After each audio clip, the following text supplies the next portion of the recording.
উপস্থিত কেন্দ্রীয় নেতৃবৃন্দ এবং বিভিন্ন এলাকা থেকে আসা ভাই ও বোনেরা, সবাইকে আমার সালাম।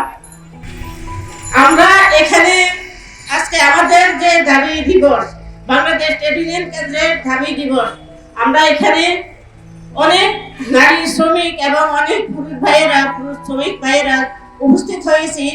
আমাদের একটাই দাবি, আমাদের ন্যায্য মজুরি, বৈষম্যহীন নারী শ্রমিকদের নির্যাতন, এই নিয়ে আমরা আমাদের অনেক জায়গায় আমাদের সমাবেশ করতে হয়, অনেক রাস্তায় দাঁড়িয়ে সমাবেশ মিছিল করতে হয়। আজকে আমাদের এই সমাবেশ থেকে, এই দাবি বাংলাদেশ ট্রেড ইউনিয়ন কেন্দ্রের এই দাবি দিবস থেকে আমরা জোরালো আওয়াজ বলতে চাই, আমাদের দাবি যেন যে কোনো প্রকারে যেন আমাদের দাবি মেনে নেয়, আমাদের ন্যায্য মজুরি যেন আমরা পাই।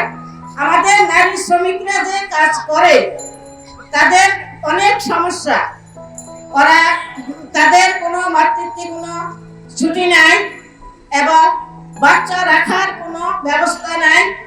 তারা একটা বাচ্চা থাকলে আর কাজে যেতে পারে না, তারা পারিবারিকভাবে অনেক নির্যাতিত হয় এবং তারা কাজের ক্ষেত্রে অনেক নির্যাতিত হয়। তারা মজুরিতে কিন্তু বৈষম্যহীন, পুরুষ এক রকমের বেতন পায়, পুরুষ এক রকমের মজুরি পায় এবং নারী শ্রমিকরা কিন্তু বৈষম্যহীনভাবে সম মজুরি পায় না।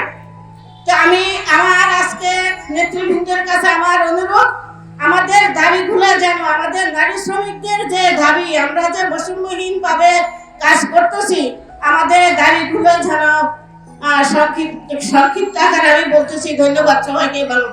বাংলাদেশ জিন্দাবাদ।